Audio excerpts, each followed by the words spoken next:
At the end of the day, even though Micah's better than everyone you named on that list, and I will double down on that, he's not worth bringing in here and getting rid of a bunch of those players. Also, too, if you're bringing in Micah, that means you're getting rid of Aidan Hutchinson. Aidan Hutchinson is not playing for you next year because if he's 47, Aidan Hutchinson have anything over 16 sacks, guess what? Aidan Hutchinson's 47 as well. Like, realistically, if Aidan gets to I would say 17 and a half, congratulations. Like Trey Hendrickson last 100% like Trey Hendrickson last year. That's how this number affects the Lions. Let's talk about that. Let's talk about what matters. How does that 47 affect the Detroit Lions? Yeah. If Aidan Hutchinson gets 17 and a half, like Trey Hendrickson, guess what? He's getting the same. Which he was on pace for last year. 100%. Okay? He's getting the same. And if you were his agent, and you've been in those rooms, you know what those negotiations are like. If you were his agent, you'd be asking for the same thing, wouldn't you? Yeah, 100%. You have to. Yeah, I would start there regardless of what Aidan has done. But I'm telling you, in terms of him doing it, he would get it. 17 and a half would guarantee him this. It's a year later, and everyone knows going into the season, who had the odds for Defensive Player of the Year? Who had the best odds? He still does. He's tied now, but yes, my apologies. Yes. Who has the best odds? Yeah.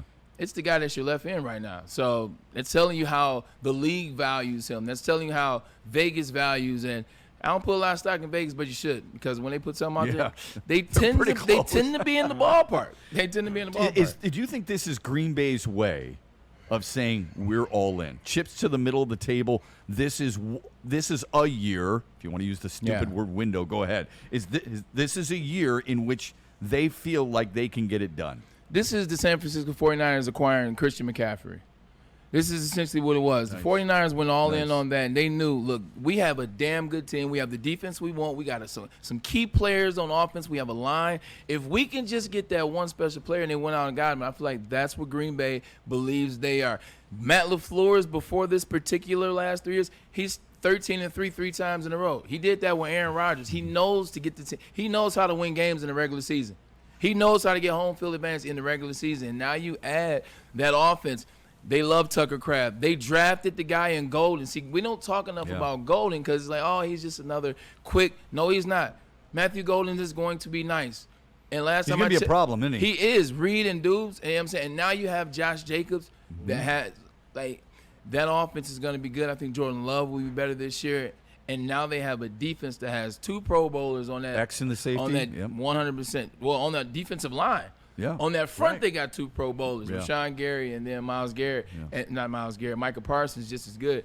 And then they also have Xavier McKinney. Like, this is a great situation for the Green Bay Packers. They're going all in because they know they're behind the Lions.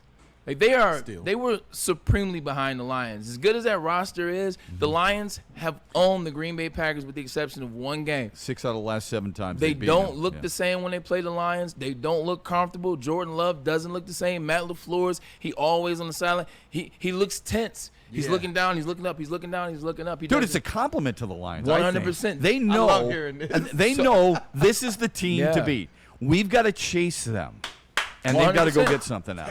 So this in itself should, as you're looking at the man right here, as Mystical said, this right here lets you know how the league feels about the Lions.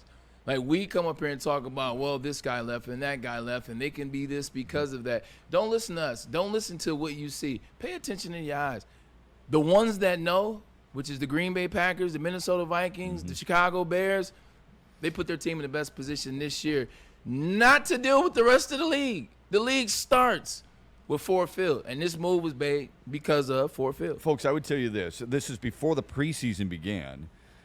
The man who owns the show, Braylon Edwards, admitted, I think Green Bay is the stiffest challenge and might be the best team in the division. He was going to wait and see based on the preseason, based on some of the young guys, and based on health. But he told me that before the preseason began. This obviously strengthens them. Yeah. They are now the favorite in the NFC North. You just talked about Vegas. Usually they're right. There's a reason they've got shiny things in their, when you first enter those places. Do you believe that Green Bay is justifiably the team to beat in the division?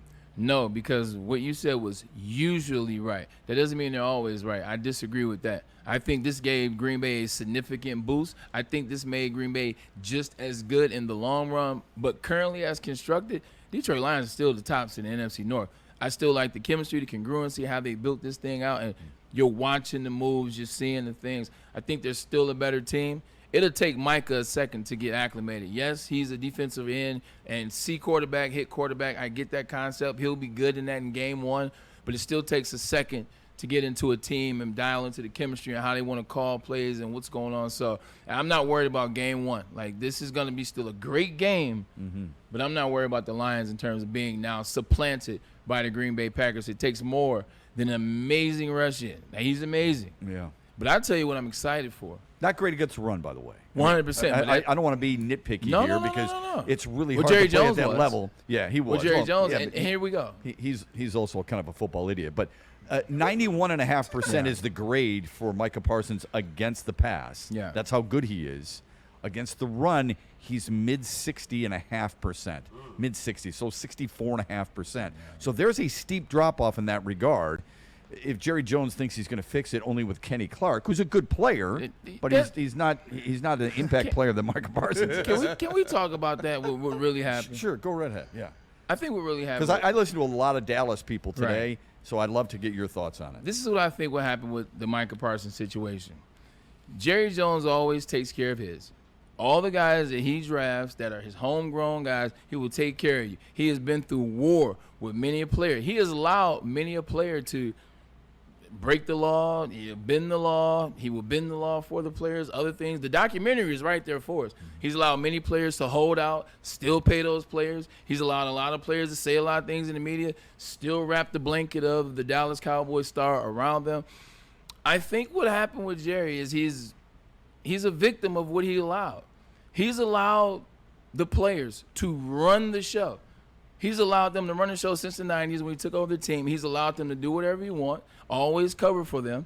He's allowed them to say what they want, and still, hey, these are our guys, these are our guys. Allowed them to hold out, still pay them, right?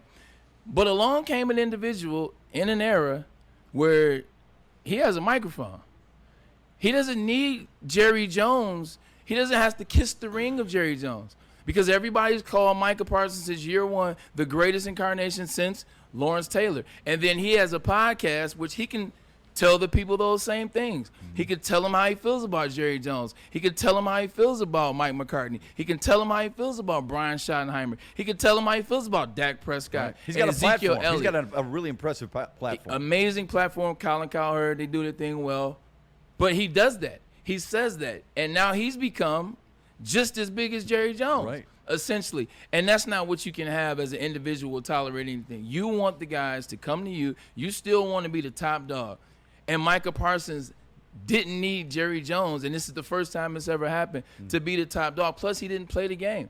Dak Prescott, what does he do well? One thing I give him credit for, he always says the right thing. Yeah, he does. I don't care what happens to Dak, what was his fault, he will always come to that podium, say the right thing. Company dude. Company 100. He's a company man that's worth $64 million, and I get it. CeeDee Lamb held out. CeeDee Lamb, he doesn't have a podcast. He's not up there talking about this guy. He did request or that to be guy. traded, but yeah. He requested to be traded, but everyone does. So that's not okay. That's not under the realm of what's the word I'm looking? I can't think. But Micah Parsons has put himself in a position to be above Jerry Jones. He put himself in a position to be above the Dallas Cowboys star. He's a star. Everyone knows. And you think Jerry Jones got pissed off about that? Yes. Okay. 100%. To say that Micah Parsons shook your hand and you guys had an accord, and then he went to his podcast or he went wherever and he changed the accord and he reneged on his deal and then he wanted more money. Jerry, that's what a contract is. How many players have you had that have signed that contract? Let me put my John Hancock on it. And then come to you 3 years later and said, yeah, I've been looking at the stats and I've been seeing the All-Pros. And Zach Martin did it to you. Yeah, right. Everyone has done this. Yeah. And they've been rewarded with it. I think Micah has put himself in a situation that Jerry doesn't like. He's like, nah, you want to go be above the Dallas Cowboys star? You want to go and be above Jerry Jones? We'll help you do that. Because it's not like he put him in purgatory. He put him in a position to get $47 million. I know, it's a great point. Yeah. There are so many different ways how to handle situations. And until you're in the situation, you don't know what you would do. But this is not the right way to handle business. You don't handle business like this in the public eye. But Cowboy writers that I've listened to today have said that Micah Parsons was one of those, when he first came to the team out of Penn State, he was one of those guys who immediately recognized how valuable he was. Yeah. And he would be late for meetings, and he would fall asleep in meetings, and he would do things immaturely. But he has grown in that regard, including last year when he actually said before the last game, I don't need, his words, I don't need $40 million. I want to win with this team, okay? But things change, and I'm not talking about financially here. I'm talking about relationship-wise. You can have a great relationship with somebody when it starts. It doesn't take much to have it go sideways. That's why it's really important to communicate. Yeah. We've all been there, okay? That's why if you got a problem, just tell me.